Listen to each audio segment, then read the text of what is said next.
Okay sir. And పిల్లల్లో కామెర్లు ఉంటే సన్‌లైట్‌కి అంటే సూర్యకాంతిని చూపించాలి అంటారు. మంచిదే అంటారా అది? కరెక్టే అంటారా? పిల్లర్లలో జాండీస్ అందరికీ కామన్ అండి. హ్మ్. జాండీస్ లేకపోతే మాకు టెన్షన్ రావాలి. బేబీస్‌కి జాండీస్ లేకపోతే. సో, అందరికీ ఓకే. కామన్. ఓకే. కొంతమందికి ట్రీట్మెంట్ అవసరం పడతది. హ్మ్. ట్రీట్మెంట్ అవసరం పడ్డ వాళ్ళకు మేము జాండీస్ మానిటర్ చేసి, అవసరం పడ్డ వాళ్ళకు బ్లడ్ టెస్ట్ చేసి, అవసరం పడ్డ వాళ్ళకి ట్రీట్మెంట్ ఇస్తాం. హ్మ్. ట్రీట్మెంట్ అలా ఒక్కటే స్పెషల్ లైట్ థెరపీ ఉంటది. దాన్ని ఫోటో థెరపీ అంటాం హ్మ్. బేబీస్‌కి. హ్మ్. బేబీ మదర్ దగ్గర ఉంటే మదర్ దగ్గర పెట్టొచ్చు. ఎన్ఐసీయూలో ఉంటే ఎన్ఐసీయూలో పెట్టొచ్చు. స్పెషల్ లైట్ పైనుంచి వస్తది. హ్మ్. బట్ సూర్యకాంతులు సన్‌లైట్ ఎప్పుడు జాండీస్‌కు పనిచేయదు. Okay. There is no role at all. సూర్యకాంతులు జాండీస్‌కు సంబంధమే లేదు. అంటే మన పూర్వీకులు మాత్రం అలాగే అంటారు. చేస్తామని అంటారు అంటారు. కదా! జాండీస్‌కైతే హెల్ప్ కాదు. కాదు. కాదు. అంటే ఒక మేము మిత్ అంటారు. మిత్. మేము కూడా చాలా మందికి ఎవ్రీడే పేరెంట్స్‌తోని మాట్లాడుతా ఉంటాం. హ్మ్. వాళ్ళు అడుగుతారు ఇదే క్వెషన్. హ్మ్. బట్ రిలేషనే లేదు అస్సలు. అసలు. ఓకే. అంటే సూర్యకాంతి అసలు 0% అంటారిక జీరో. పిల్లలకి. No relation. అంటే డి విటమిన్ అది ఓకే. యెస్. ఆ! జాండీస్ పర్స్‌పెక్టివ్‌లో రిలేషనే లేదు. ఓకే. అసలు ఎందుకు మీరిప్పుడు అన్నారు జాండీస్ లేకపోతే మేము భయపడాలి అని. ఎందుకంటారు? ఇప్పుడు న్యూ బార్న్ బేబీస్‌లో జాండీస్ ఎందుకు వస్తదంటే, వాళ్ళు కడుపులో ఉన్నప్పుడు లంగ్స్ పనిచేయవ్వాలి. సో, వాళ్ళకి రెడ్ ఓకే. సెల్స్ ఎక్కువ ఉంటాయి. హుహు. ఆ ఇండైరెక్ట్ ఆక్సిజన్ సప్లై తల్లి నుంచి వస్తది కాబట్టి రెడ్ సెల్స్ ఎక్కువ ఉంటాయి. ఆ హ్మ్. ఇండైరెక్ట్ ఆక్సిజన్ సప్లైని కోప్ కావడానికి దేవుడు వాళ్ళకి రెడ్ సెల్స్ ఎక్కువ ఇస్తాడు. హ్మ్. బయటకొచ్చిన తర్వాత వాళ్ళంతట వాళ్ళు బ్రీత్ చేసుకుంటా ఉంటారు కాబట్టి అన్ని రెడ్ సెల్స్ అవసరం లేదు. హ్మ్. ఆ ఎక్సెస్ రెడ్ సెల్స్ అన్ని చచ్చిపోతాయి. చచ్చిపోయే ప్రతి రెడ్ సెల్ జాండీస్ అనే బై ప్రొడక్ట్‌ని బ్లడ్‌లో వదులుకుంటా పోతది. Okay. That is jaundice. Okay. Number 2 reason first 1 week liver maturity సరిగ్గా ఉండదు. హ్మ్. ఇప్పుడు మన జాండీస్ అయినా, బేబీ జాండీస్ అయినా లివర్ మెయిన్ ఆర్గాన్ కంట్రోల్ చేసేది మన అవును. జాండీస్‌ని. హ్మ్. మెచ్యూరిటీ లివర్ సరిగ్గా ఉండదు కాబట్టి ఫస్ట్ 1 వీక్ జాండీస్ కొంచెం ఉంటుంది. ఉండటానికి ఛాన్స్ ఉంది. ఓకే. సో, జాండీస్ లేకపోతే మేము ఎందుకు టెన్షన్ పడాలంటే అంటే బేబీకి రెడ్ సెల్స్ సరిగ్గా లేవన్నట్టు. అంటే ఓకే. అప్పుడు ఎలాంటి ట్రీట్‌మెంట్ ఉంటుంది? ఒకవేళ సరిగ్గా లేకపోతే? దానికి ఇన్వెస్టిగేట్ చేస్తామండి. బ్లడ్ టెస్ట్‌లన్నీ చేసి అసలు దానికి మెనీ రీజన్స్ ఉన్నాయి. ఇప్పుడు బ్లడ్ బ్లడ్ ఓకే. ఎందుకు తక్కువుంటది బేబీస్‌కి అది మెనీ రీజన్స్ ఉన్నాయి. ఏ రీజన్ మనకి ఇన్వెస్టిగేషన్స్ చేస్తే తెలుస్తది. హ్మ్. మనం ఆ రూట్‌లో ఎళ్ళిపోతాం. ఓకే. సార్ ఇప్పుడు సాటల్ రిఫ్లెక్స్ అని చెప్పేసి అంటారు. అది ఏంటి సార్ అసలు దాని స్టార్టిల్ రిఫ్లెక్స్ అండి. అంటే నార్మల్‌గా బేబీ క్వైట్‌గా ఉన్న బేబీ సడెన్‌గా నాయిస్ వస్తే ఓకే. వాళ్ళు కాళ్ళు, చేతులు ఇలా సడెన్‌గా అంటారు.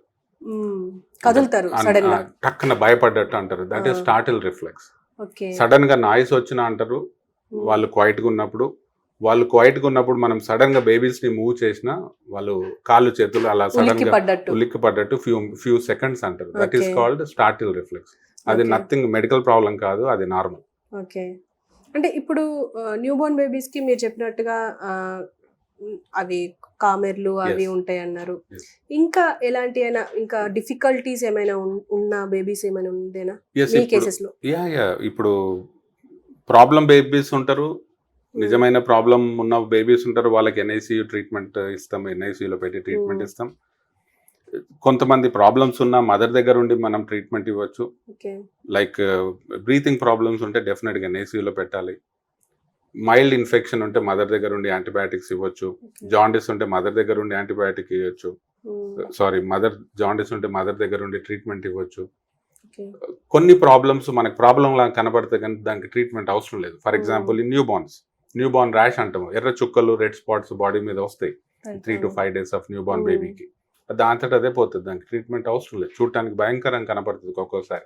But right. ట్రీట్మెంట్ అవసరం లేదు.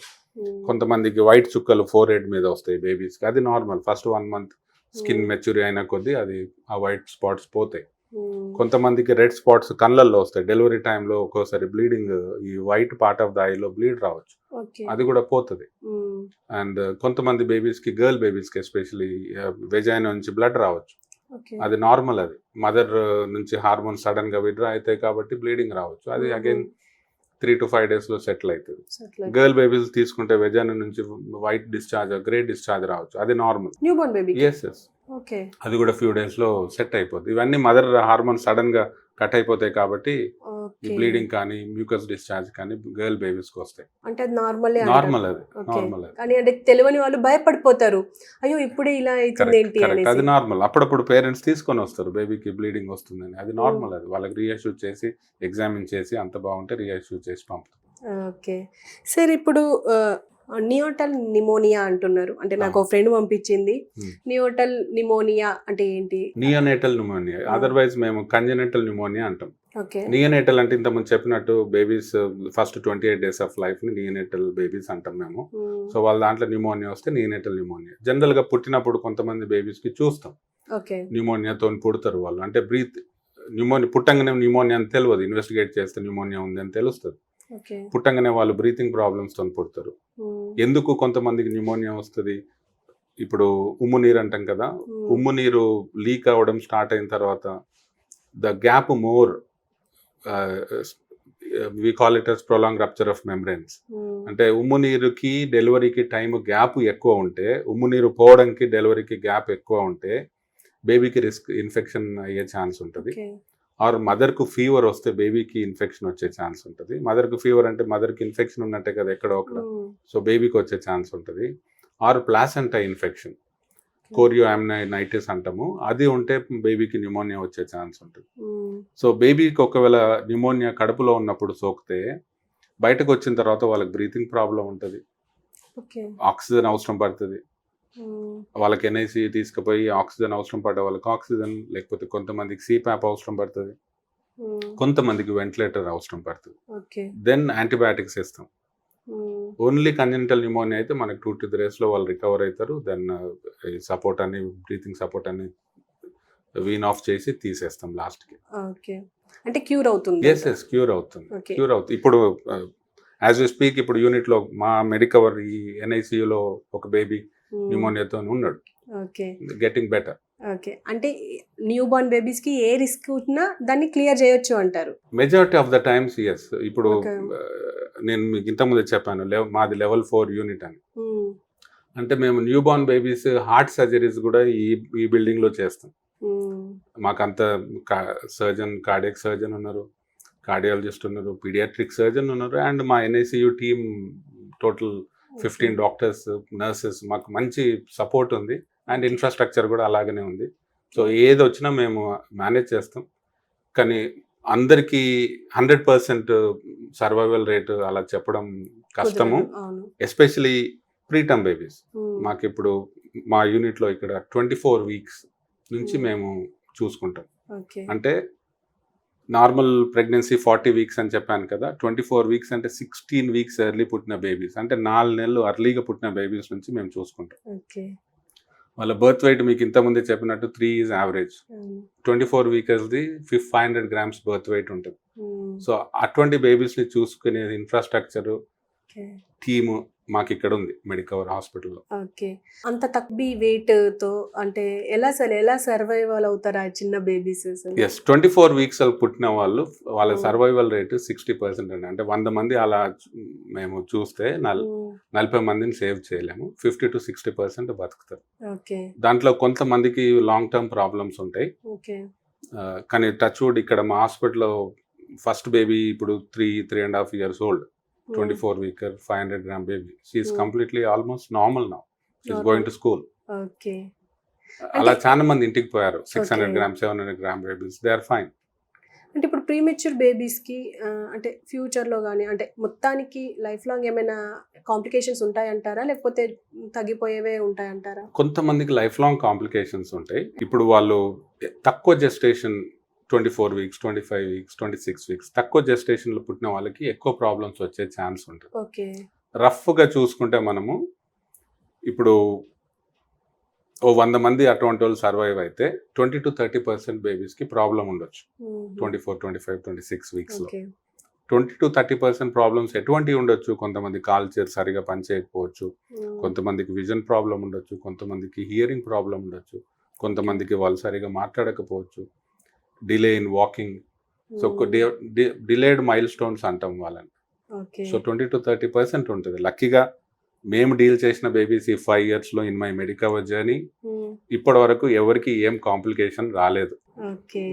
సూపర్, దేవుని దయ వల్ల. అంతే, హోప్ ఇంకా ముందు కూడా అలాంటివి రావద్దు. అండ్ సార్ ఇప్పుడు మదర్కి ఏదైనా హెల్త్ ఇష్యూ ఉంటే, ఇప్పుడు ఇంతకు ముందు అంటే HIV అంటుండే, తర్వాత ఇంకా వేరే వేరే కారణాలు ఏవైనా ఉన్నా, టీబీ, బేబీకి కూడా వచ్చే ఉంటుందా ఛాన్సెస్? ఉంటదండి. ఇప్పుడు హెచ్ఐవి ఫర్ ఎగ్జాంపుల్ Hmm. మనము హెచ్ఐవి ఎగ్జాంపుల్ తీసుకుంటే ఇంతకు ముందేమో సోషల్ స్టిగ్మా ఉండే, సోషల్ ట్యాబు ఉండే. ఇప్పుడు ఏం లేదు. మనం నార్మల్‌గా వాళ్ళని చూస్తున్నాం. నార్మల్‌గా ఇప్పుడు సెక్షన్స్, నార్మల్ డెలివరీస్ అయితున్నాయి. సో, మదర్ నుంచి బేబీకి హెచ్ఐవి పోయే ఛాన్స్ ఉంది. ఓకే. ఇంతకుముందు 15-20%, 30% దాకా పోతుండే. ఇప్పుడు మనం అన్ని యాక్షన్స్ తీసుకుంటున్నాము. ఏఆర్టీ సెంటర్స్ వచ్చినాయి. వాళ్ళు ఫాలో అప్ చేస్తున్నారు వాళ్ళని. ఆ 20-30% రేట్‌ని, ఇన్ఫెక్షన్ రేట్ టు ద బేబీని ఇప్పుడు 2%కు తగ్గించారు. All interventions. ఓకే. సరిగా మదర్స్ మెడికేషన్స్ తీసుకొని, మనం డెలివరీ అప్పుడు సరిగా తగు జాగ్రత్తలు తీసుకొని, తర్వాత బేబీకి ఇమ్మీడియేట్‌గా మేము వితిన్ 4 అవర్స్ బేబీకి మెడిసిన్ స్టార్ట్ చేస్తాం. ఇవన్నీ జాగ్రత్తలు తీసుకుంటే less than 2%. Okay. What it was 30% without any intervention. అన్ని మనం జాగ్రత్తలు తీసుకుంటే లెస్ దెన్ 2%. ఒక్కోసారి అయితే 0. మదర్ CD4 కౌంట్ అంటాం మదర్‌కి చేస్తారు. ఆ లెవెల్ బాగుండి వైరల్ లోడ్ 0 ఉంటే బేబీకి వచ్చే ఛాన్స్ 0. ఓకే. ఒకవేళ అంటే బేబీ తల్లి నుంచి బేబీకి హెచ్ఐవి వచ్చింది అనుకోండి, అది లైఫ్ లాంగ్ ఉంటుందంటారా? లైఫ్ లాంగ్ ఉంటది. అది మనము ఏఆర్టీ సెంటర్స్‌కి పంపి వాళ్ళతోని ట్రీట్మెంట్ ఇప్పిస్తాము. పుట్టిన తర్వాత ఎలాగో వాళ్ళు ఏఆర్టీ సెంటర్‌తోని కాంటాక్ట్‌లో ఉంటారు. మేము కూడా ఫాలో అప్ చేస్తాము. వాళ్ళకి రెగ్యులర్‌గా బ్లడ్ టెస్ట్ చేస్తాం. 18 మంత్స్ వరకు వాళ్ళకి blood test. Okay sir. Thank you very much sir.